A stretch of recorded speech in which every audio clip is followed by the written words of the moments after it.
The Syndicate Council did not approve of the changes in. For decades, they had followed him because he was ruthless. He made hard decisions without hesitation. He destroyed his enemies without mercy. He built an empire on fear and blood, and everyone who served him knew exactly what he was capable of. But now their lord was changing. It started small, released prisoners who had been rotting in his dungeons for years. He ordered his soldiers to stop collecting protection money from the neighborhoods. He funded orphanages and hospitals on the worlds he controlled, places where children could grow up safe and cared for. Then he did something unforgivable. He proposed negotiations with the governments that had been his enemies for decades. The council met in secret.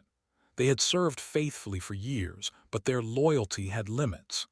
A soft crime lord was a dead crime lord, and a dead crime lord meant chaos and war and the end of everything they had built. They decided that had to die.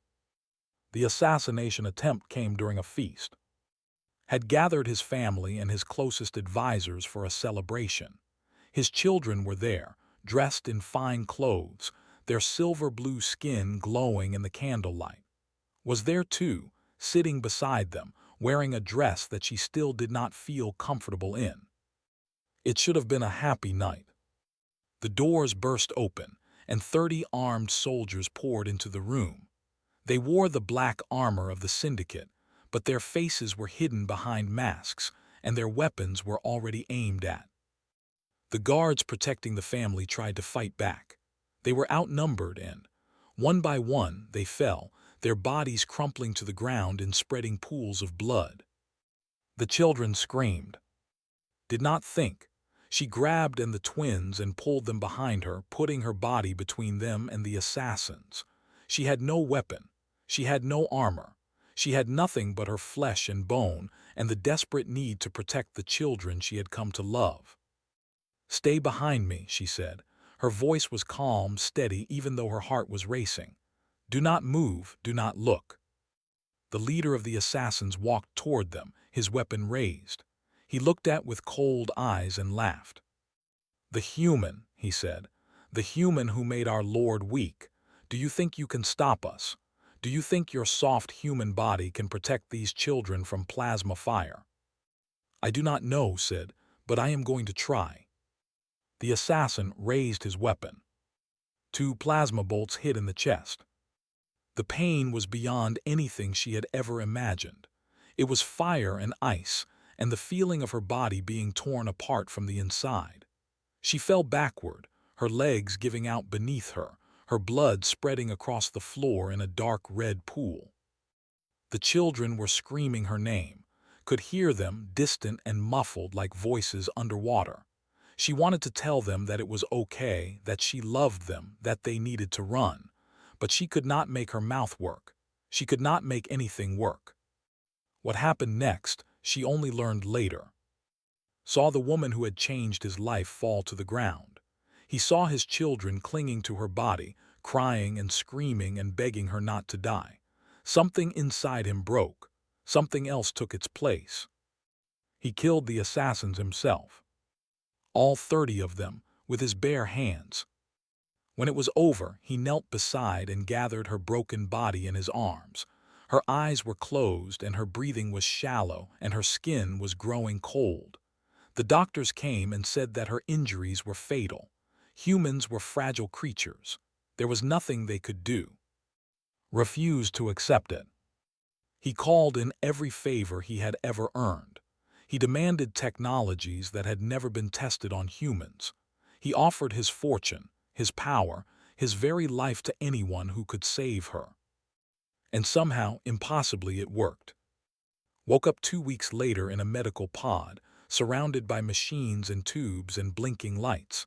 She was alive. She did not know how or why, but she was alive. Was sitting beside her bed. His face was haggard and his eyes were red, and he looked like he had not slept in days. When he saw her eyes open, he let out a breath that seemed to empty him completely. "You are awake," he said. "You saved me," whispered. "You saved my children again. voice was rough with emotion. "You threw yourself in front of plasma bolts for them. You would have died for them." "They are my family now," said simply. "I would do anything for my family." Was silent for a long moment. Then he reached out and took her hand, gently, carefully, as if she might break. "The council is gone," he said. "I have purged the traitors from the syndicate. Those who remain understand that things are different now. We will not go back to the old ways." "What will you do?" asked. "I do not know. Build something better, perhaps. Something that my children can be proud of." He looked at her with something like hope in his dark eyes. "Something you can be proud of." Smiled, weak but genuine. "I think I would like that." The story of what happened spread across the galaxy like wildfire. The human woman who had saved a crime lord's children changed his heart, and then nearly died protecting them from his own people. It was the kind of story that people told and retold, adding details and embellishments until it became legend. But the truth was simpler than the legend. Morgan was just a cargo handler from Earth. She had run into a burning building because she heard children screaming. She had taught a crime lord how to love because his children needed someone to care for them. She had thrown herself in front of plasma bolts because that was what you did for family. She was not special, she was just human. And that, the galaxy began to realize, was special enough. In the years that followed, humans began to be seen differently. They were no longer the weak, short-lived species that everyone ignored. They were the people who ran toward danger instead of away from it. They were the people who loved fiercely and completely, even when it cost them everything. They were the people who could change the hearts of monsters with nothing but kindness. Stayed with the family for the rest of her life. She watched grow into a leader who was both strong and compassionate. She watched and become men who knew how to fight but chose peace whenever they could. She watched transform from a crime lord into something else, something better, a father and a friend and a force for good in a galaxy that desperately needed it. She never went back to loading cargo. She never needed to. She had found her place in the universe. She had found her family, and she had shown the galaxy what humanity truly meant. Not technology, not war, not conquest. Just love, stubborn, foolish, beautiful love. The kind that runs into burning buildings. The kind that stays beside sick children. The kind that throws itself in front of plasma bolts without a moment's hesitation. The human way. And the galaxy was better for it. The man who came to Penny's door 3 months after she found the creatures called himself Gray. He was tall with gray hair and a face that seemed designed to be forgotten. He wore a dark suit and carried a badge that said he worked for the Department of Agriculture. Penny knew he was lying the moment she saw him. She had spent enough time around government people to recognize the type. Gray was not checking on farms or counting cows. He was something else entirely, something more dangerous. The way he stood, the way his eyes moved across her property, the way he smiled without any warmth told her everything she needed to know. She invited him inside anyway. Running would only make things worse. They sat in her kitchen drinking coffee while he asked his questions. He said there had been strange energy readings in the area. Routine surveys had picked up something unusual. He was just following up, making sure everything was normal. Penny lied with a calm face and a steady voice. She blamed the old electrical wiring in the house. She mentioned the copper deposits in the local soil. She talked about a closed military base 30 miles away that everyone blamed for strange readings. She acted confused and helpful and slightly bored. Gray listened carefully. He nodded at the right moments. He asked follow-up questions that seemed innocent but were actually very clever. He was testing her, looking for cracks in her story. When he left, he gave her a card with a phone number. He told her to call if she noticed anything unusual. His smile still had no warmth. Penny burned the card that night. The creatures had grown again. They were now the size of large dogs, and their intelligence had increased along with their bodies. Penny discovered something amazing when she touched Cinder's head while thinking about food. An image appeared in her mind, clear as a photograph. It was the barn and the feeding bowl and a feeling of hunger. They could communicate, not with words but with pictures and feelings sent directly into her mind. It was strange and wonderful and a little frightening, but it also helped her understand them better. She learned that they had no memory of how they came to be in her wall. They remembered only warmth and safety, and a pull towards something that felt like home. That something, Penny realized, had been her. The Empire had listening posts everywhere in human space. They monitored all communication signals and ship movements. They watched for anything unusual, anything that might threaten their power. Penny knew that if Gray was investigating her, they probably knew about it too. She worked faster to prepare. She finished securing the barn. She studied the spaceship had sold her, learning its systems from instruction manuals she found in the storage compartment. She planned escape routes and backup plans for her backup plans. The creatures seemed to understand her fear. They stayed quiet when she asked them to. They hid when strangers came near. They practiced using their wings in the barn at night, learning to fly in short bursts before landing clumsily on the hay-covered floor. 2 weeks after Gray's first visit, he returned. This time he was not alone. 3 more agents came with him, along with equipment that Penny recognized from her research days. They were sensor arrays, machines designed to detect unusual energy patterns. Gray no longer pretended to be from the Agriculture Department. He showed a warrant from something called the Galactic Union Planetary Security Council. Penny felt her heart drop into her stomach. The creatures were hidden in the barn, in a secret room she had built beneath the floor. But the sensors were powerful. She did not know if her hiding spot would be enough. Gray stood in her kitchen again, but this time he did not smile. His voice was hard and cold. The creatures she was hiding were worth more than she could possibly imagine, he told her. Not just to the humans, but to every civilization in the galaxy. They could do this the easy way, with her cooperation, or the hard way. But either way, they were going to take them. Penny thought about Cinder, Spark, and Ember waiting in the darkness below the barn. She thought about the trust in their amber eyes. She thought about what they had done to their ancestors 8 million years ago. She had prepared for this moment. She had hoped it would never come, but she had prepared. There was a small device in her pocket, disguised as a phone. It was actually a remote trigger for the explosives she had hidden around the property. Not enough to hurt anyone seriously, but enough to create chaos and confusion. Enough to give her time. The tunnel from the barn led to a collapsed woodshed a quarter-mile away. The spaceship was fueled and ready. She had supplies packed and routes planned. She looked at Gray and his agents with their sensors and their warrant. She thought about all the rules she was about to break, all the laws she was about to violate. She thought about what would happen to her if she got caught. Then she thought about 3 small creatures who had trusted her with their lives. She pressed the button. The explosion was not huge, but it was loud. Windows shattered. Agents dove for cover. Alarms started screaming from the equipment they had brought. Gray shouted orders that no one could hear over the noise. Penny ran. She reached the barn in seconds. The creatures were already awake, sensing her panic through their connection. She opened the secret room and they burst out, their wings spreading wide, their eyes glowing bright in the darkness. Follow me, she thought as hard as she could. Now run. They ran together through the tunnel, human and side by side. The tunnel was dark and narrow and seemed to go on forever.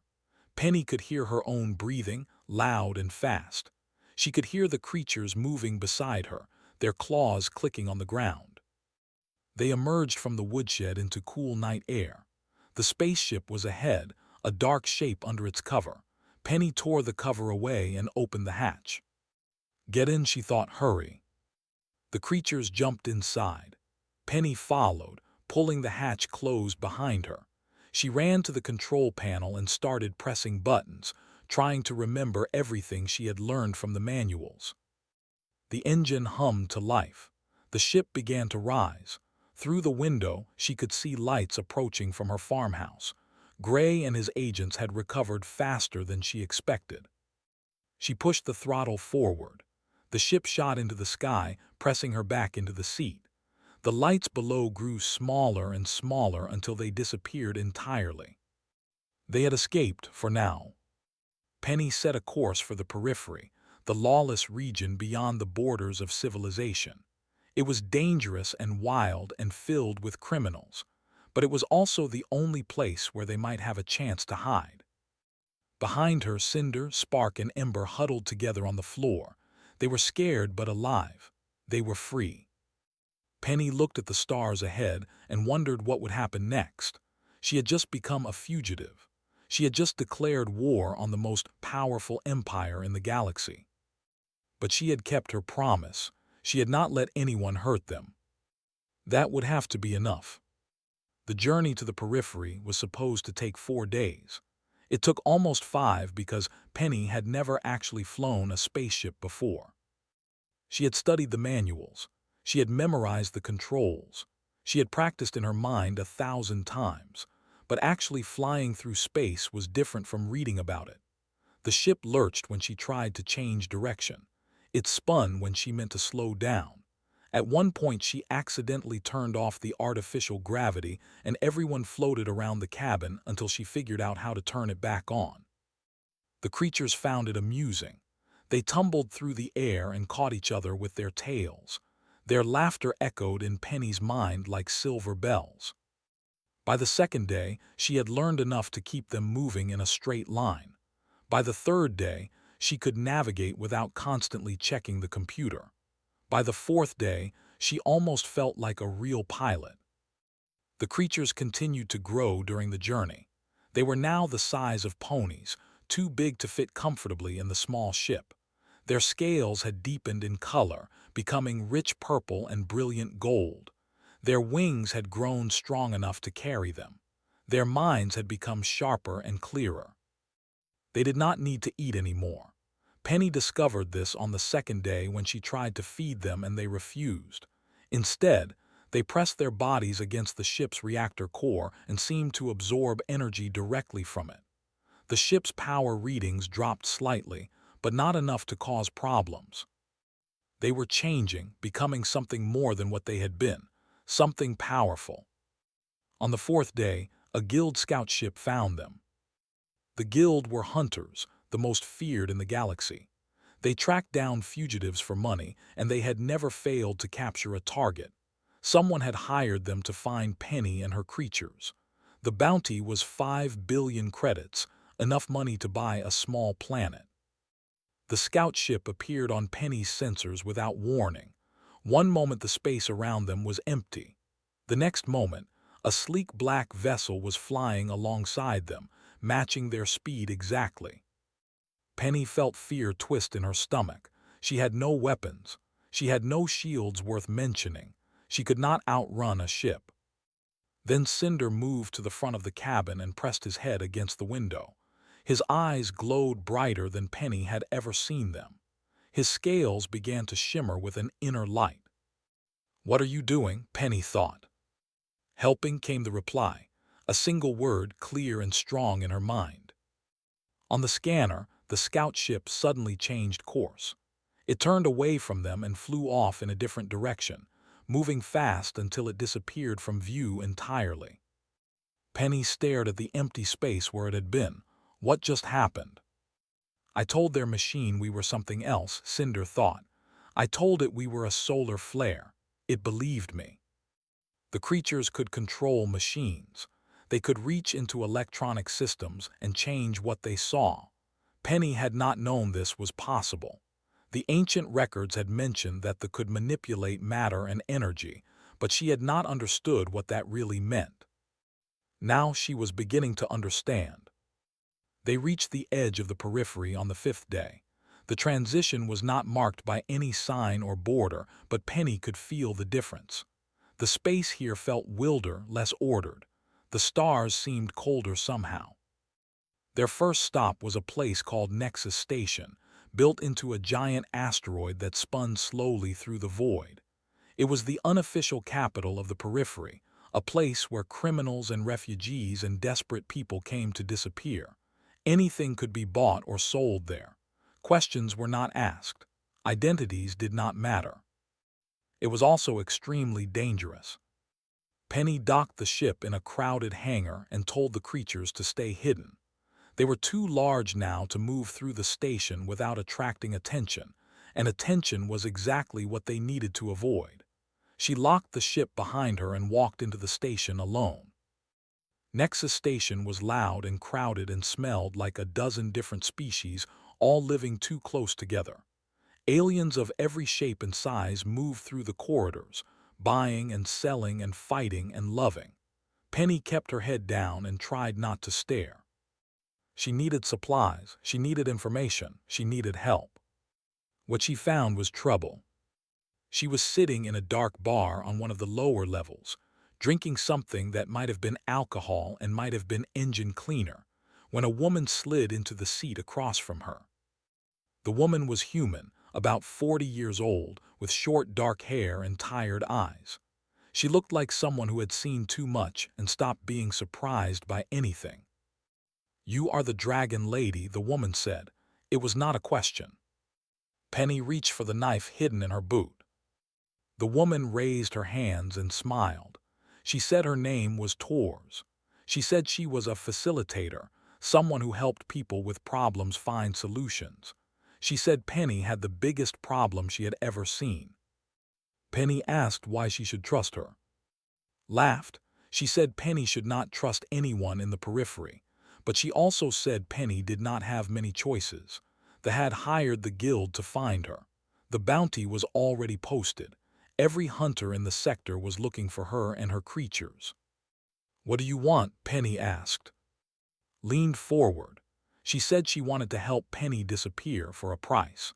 But more than money, she wanted to see the look on the faces when they realized a human had protected something they had tried to destroy. She called it professional satisfaction. Penny studied the woman's face, looking for lies. She found only exhaustion and a strange kind of hope. "What is your plan?" Penny asked. Smiled again, but this time it reached her eyes. She told Penny about a place called Haven, a planet hidden in a forgotten system. They had declared it uninhabitable and removed it from all official maps. In reality, it was home to thousands of refugees from dozens of species, all hiding from the Empire. Getting there would be difficult. They would have to pass through territory and avoid patrols and navigate through a debris field that destroyed most ships that tried to cross it, but knew the way. She had contacts who could help. It would take weeks and probably almost kill them, but at the end there was safety. At the end there was hope. Penny thought about the creatures waiting in her ship. She thought about their trust and their growing power. She thought about what she was willing to risk for them. Everything, she realized. She was willing to risk everything. She looked at and nodded. "When do we leave?" Stood up and dropped coins on the table. "Now," she said, "before anyone else finds you." They walked out of the bar together, two humans in a station full of aliens, carrying the weight of an impossible mission. The journey to Haven was about to begin. The journey to Haven took 3 weeks and nearly killed them twice. Guided them through hidden routes that did not appear on any map. They traveled through asteroid fields and around dead stars, and through regions of space where the light seemed wrong somehow. Penny learned that the periphery was much larger and stranger than she had imagined. The creatures continued to grow. They were now the size of horses, their bodies barely fitting inside the small ship. Their minds had grown stronger too. Penny could feel them even when they were not touching, a constant warm presence at the edge of her thoughts. They told her things during the long journey, not in words, but in images and feelings and memories that appeared in her mind when she slept. They showed her their ancestors, the great who had lived millions of years ago. They showed her worlds being shaped by thought alone, stars being moved across the sky, reality bending to match dreams. They also showed her the end, the ships coming in countless numbers, the slaughter that followed, the last eggs being hidden in desperate attempts to save something, anything, from total destruction. One of those eggs had survived. It had been passed from keeper to keeper across millions of years, always hidden, always protected. Somehow it had reached Earth. Somehow it had ended up in Penny's wall. The universe works in strange ways, Cinder told her one night. You were meant to find us. We were meant to find you. Penny was not sure she believed in destiny, but she believed in the three beings who trusted her with their lives. That was enough. The first crisis came on the 9th day of their journey. A scout found them again, this time with backup. 3 hunter ships surrounded them before Penny even knew they were there. Cinder tried his trick again, reaching out to confuse their sensors. But this time the hunters were prepared. Their systems had been shielded against mental interference. They knew what they were hunting. The lead ship broadcast a message. Surrender the cargo and the human would be released unharmed. Refuse and they would all be destroyed. Penny looked at the creatures crowded into her small ship. She looked at who had her hand on a weapon that would do nothing against warships. She thought about surrender. She thought about death. Then all 3 creatures pressed their minds against hers at once, and she understood what they wanted to do. Hold on, they told her. Do not be afraid. The ship lurched as something impossible happened. Space itself seemed to bend around them, twisting and folding in ways that hurt Penny's eyes to watch. The hunter ships fired their weapons, but the beams curved away, missing completely. Then they were somewhere else. The hunter ships were gone, the stars were different. The creatures had moved them through space itself, jumping across dozens of light years in a single instant. They were weak after that, sleeping for almost 2 days while their bodies recovered. Penny watched over them, wondering what else they could do, wondering what they would become. The second crisis was worse. They were passing through a narrow corridor between 2 dead systems when the destroyer appeared. It was enormous, 10 times the size of any ship they had seen before, bristling with weapons that could destroy planets. It belonged to a hunting fleet that had been searching for them specifically. There was no escape this time. The corridor was too narrow. The creatures were still weak from their previous effort. The destroyer's weapons locked onto them immediately. Admiral, commander of the destroyer, sent a message. He said he knew what they carried. He said his orders were to capture or destroy. He gave them 1 minute to surrender. Penny felt despair settle over her like a cold blanket. They had come so far. They had survived so much. And now it was going to end here, in a dead corridor between forgotten stars. But the creatures were not ready to give up. Cinder, Spark, and Ember joined their minds together. They reached out toward the destroyer, not to attack, but to communicate. They sent everything they were across the void between ships. They sent memories of their ancestors, the glory and the tragedy.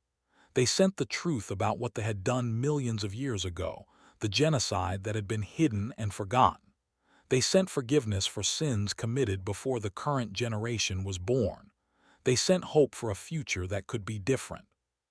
And they sent a request, simple and sincere. Let us go. Admiral received this message in his mind. He felt things he had never felt before. He experienced doubt for the first time in his military career.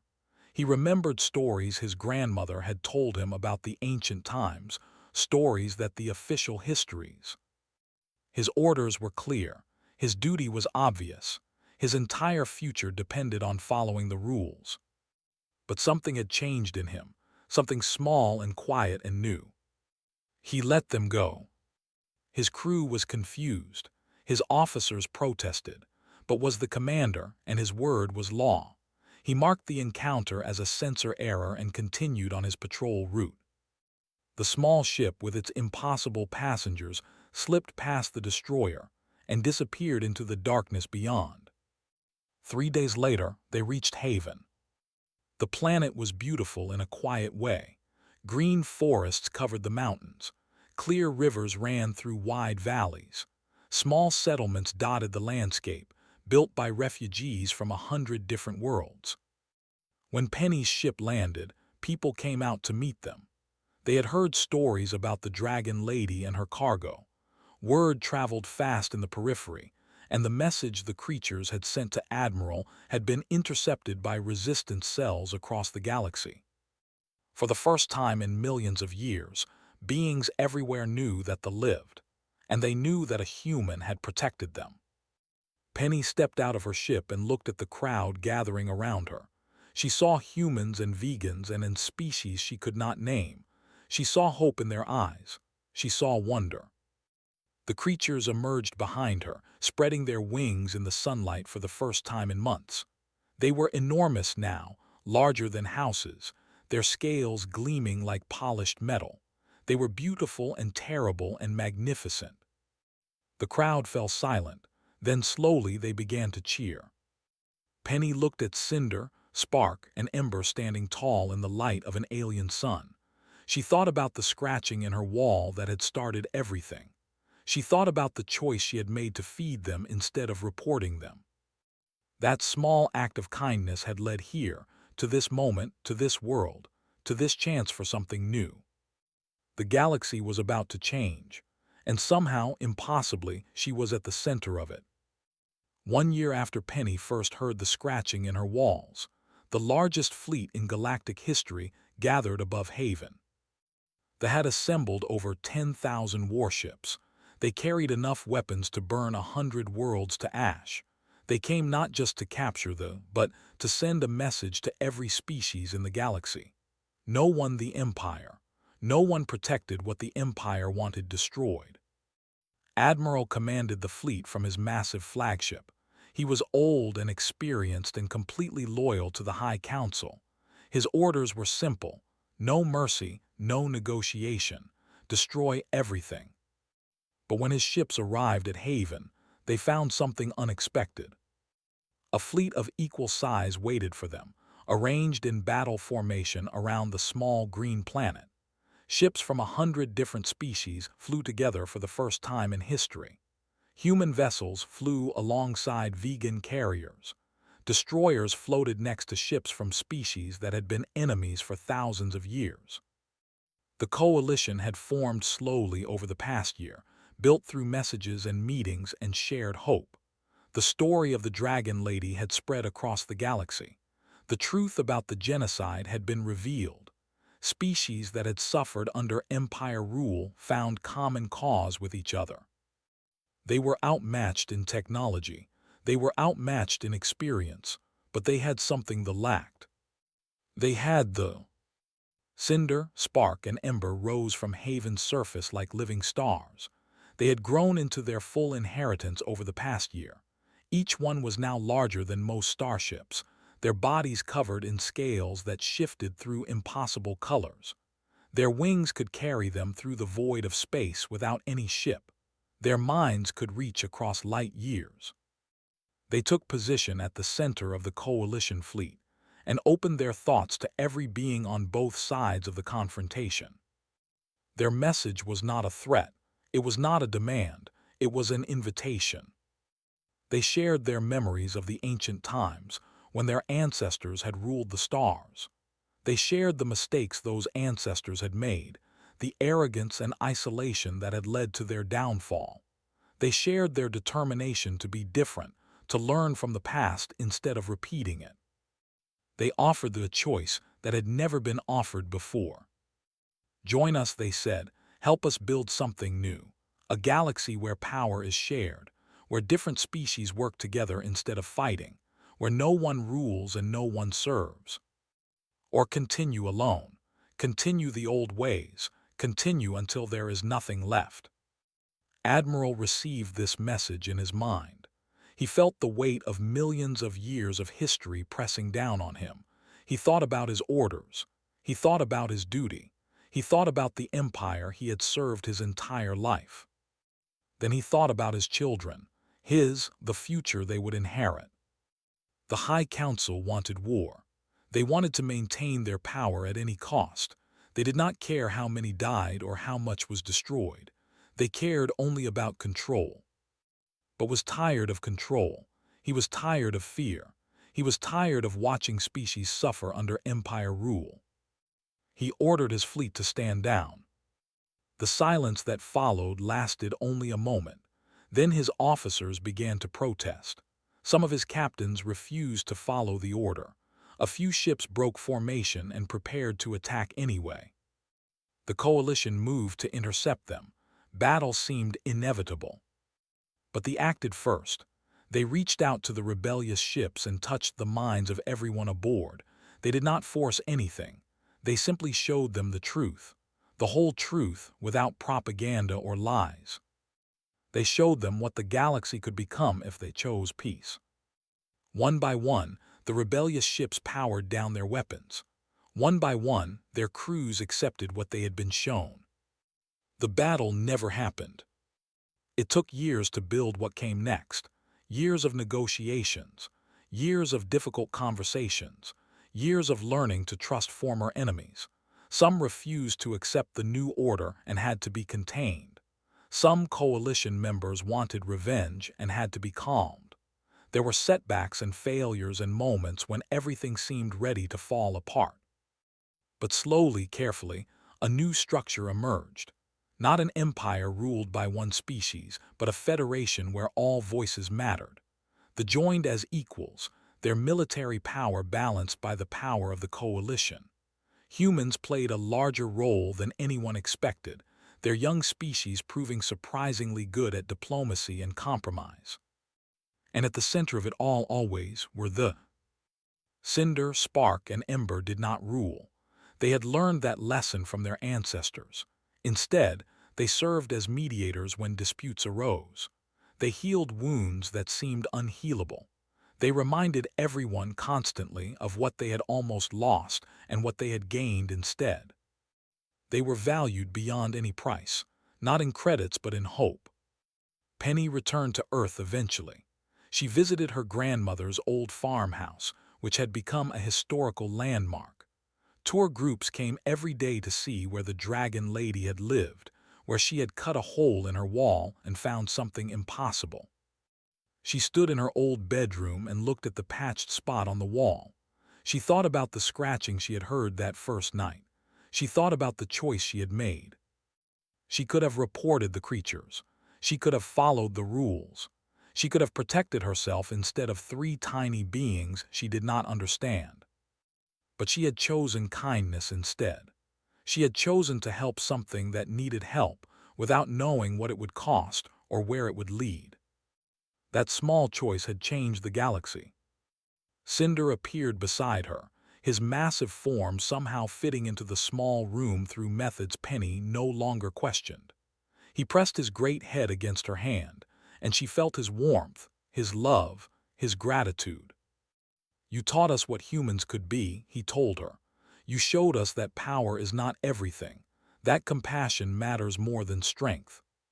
Penny looked up at the creature she had raised from something smaller than her thumb. She remembered feeding him scraps of chicken in the darkness. She remembered promising to protect him no matter what. "I just did what felt right," she said. Cinder's amber eyes glowed softly. "That is what makes it matter." Outside the farmhouse, Spark and Ember waited in the field, their scales catching the sunlight.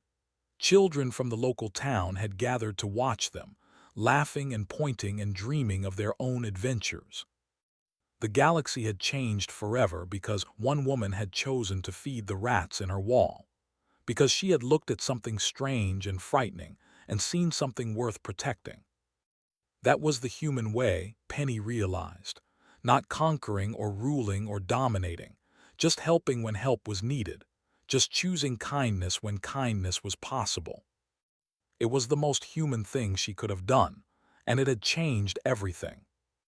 She walked out of the farmhouse and into the sunlight, where her children waited, the children she had raised from scratching sounds and tiny amber eyes. They had a universe to care for together. The end.